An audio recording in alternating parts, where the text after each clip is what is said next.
Hi everyone. When is the time to replace a string? Sometimes it can be a bit tricky to determine when to replace a string, and sometimes it's just plain obvious.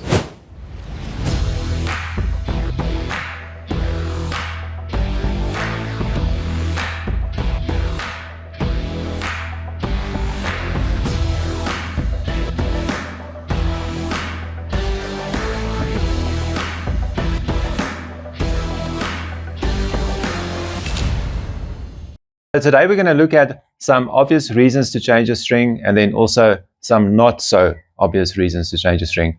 We're also going to do some string maintenance tips, what to look for, where to wax a string. Let's look at the most obvious reasons you need to change a string. If you take a look at your string and you see any damaged strands or strands that are cut off, you need to change a string 100%. There's no arguing about it. You can get away with maybe finishing a hunt for the weekend or finishing a tournament, but as soon as you get back, 100%, you need to change it. So the third most obvious reasons to change a string is when, I always say, when 3 or more of your servings are damaged or cut, and because then it's not really worth it. On this particular bow, your cable servings, the end servings on the cable, needs to be replaced as well as on the string. So in the end, it's not going to be worth it for you. You can rather just get a new string and be sure instead of reserving all of it, because it's going to cost about the same money and you're going to have an old string still. So in this case, when there are 3 or more servings that need to be replaced, I say just put a new string on here. So now that we've covered the most obvious reasons to change a string, we're going to look at the less obvious reasons now to change a string. This is where we miss the signs that tells us that we need to replace a string, and then you come into the bow shop with your bow broken, and this happens often because these can be a bit tricky. So this is another example. This bow came in, and this is a DXT.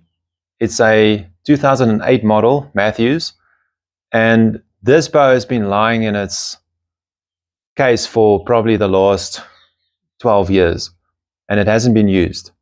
And as soon as a guy came in, I told him, the string looks new, this bow is brand new, it's spotless, he hasn't shot a lot, but I told him straight away, I'm not going to take chances, replace the string, because if it breaks because of age, you're going to sit with a lot of cost instead of just replacing the string for a minimum amount of what it would have cost you if the string broke. Because if the string breaks, you're looking at replacing cams often, limbs, and then the string, and then it's often not even worth repairing the bow, especially a bow that's this old. Then the value doesn't justify the money you're going to spend on cams, limbs, and a string. This is the brand new string we put on, and now he's got peace of mind and he knows that this bow is ready to go for the next few years. So I'll say, if it's been lying in the case for 3 years, rather replace it to be safe. So let's look at the second less obvious reason to change a string.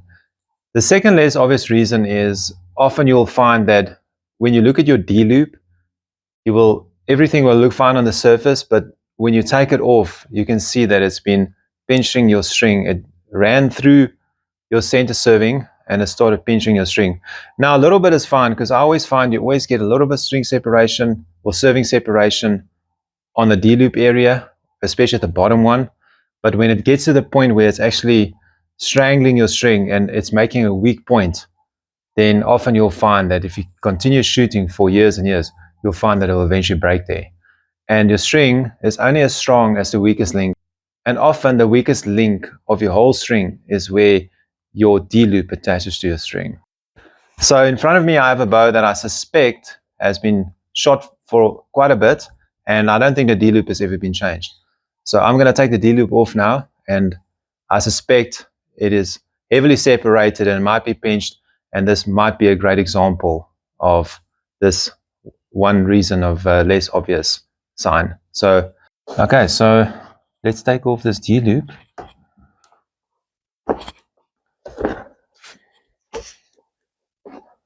So there's some serving separation there. And this is an example of when you'll need to change your center serving. And then when you change your center serving and you see that strand's been damaged underneath the center serving, you will need to replace your whole string. If not, you can replace the center serving, but you have to inspect it. Another less obvious place you need to look for damage on your string is around your cam area.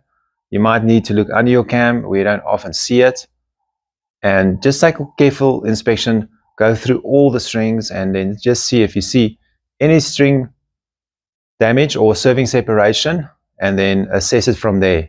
And if you need to, and you're not sure, take it to your local bow shop or bow store and let them check it out, because it might need replacement and it might save you from having a broken string. Another less obvious place to look for with a string is by your peep sight. Sometimes a sharp edge can cut your string on the peep sight, and also if you mess around with your peep a lot, moving it up and down a lot, just take a careful look, inspect your peep sight, the area around your peep sight, and just make sure there are no damaged strands. So the areas you need to check for is around your peep sight, and it's often around this area. If you've played with your peep or you suspect a sharp edge, check the area around your peep, and if you see any damaged strands, you're going to need to replace your string. And also, if you have a peep sight that has a problem, also replace the peep sight, go to another peep sight if you keep on having problems with cut strands, because it's the peep sight that's a problem, not the string. So now that we've looked at the reasons why to change a string and when to change a string, we're going to look at how to maintain and take care of your string so that it can take care of you. So there are three things that your strings don't like, and that's going to be heat, it's going to be a sharp object, and it's going to be a rough surface. It's not very abrasive resistance. Because it's under tension, it magnifies the effect that these three things have on your string. Okay, so I've got a brand new string here, and I'm going to demonstrate what a direct flame does to a string if I have it on there, even for a short period of time. So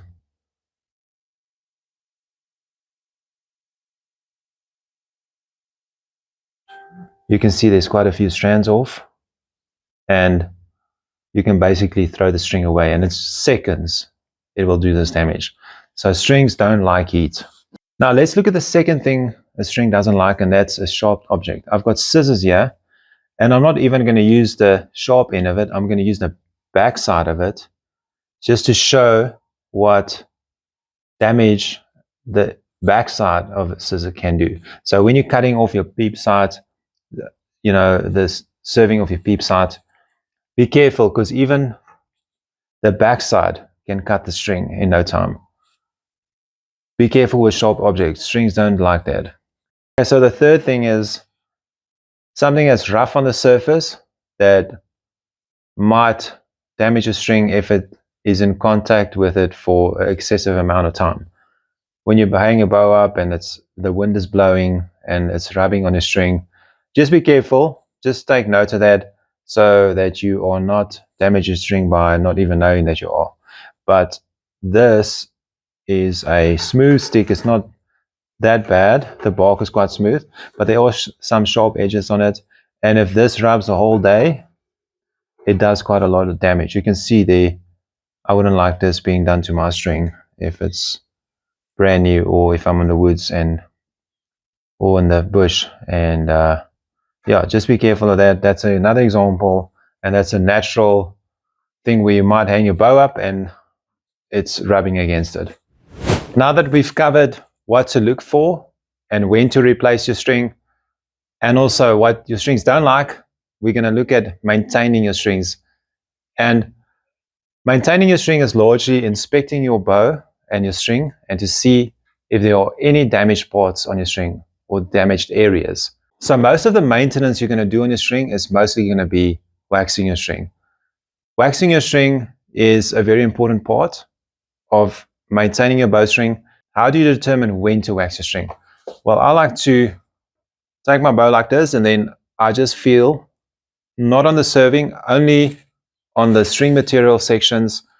You just pinch it and then feel for dryness. And if there are no stickiness, you will need to wax your string. Another reason to wax your string is when it becomes fluffy. And you'll see it almost like tiny hairs sticking out from the string. That's when you 100% need to wax your string. So let's look at how to wax your string. You just take a tube of wax, and then every inch or so, you will put a clump of wax on there. And then I like to rub it in with my fingers then. I don't like to use leather. You'll see it's going to be bulky like that. Just rub it evenly, and then I like to take string material like this, or you can also take dental floss. You wrap it around once, and then you just pull it through and take off the excess wax. You can do it a few times.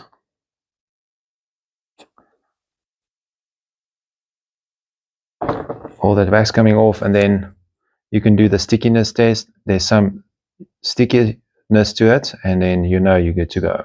Also, please note that if you are using Bloodline, it's a maintenance-free material. You don't need to wax it, but I will say that you need to wax it after a year or so. But just keep in mind, for the first year or so, you're probably not going to need to wax it if you use Bloodline. If you use 452X, BCY, they fluff up quite quickly. You will often need to wax your string.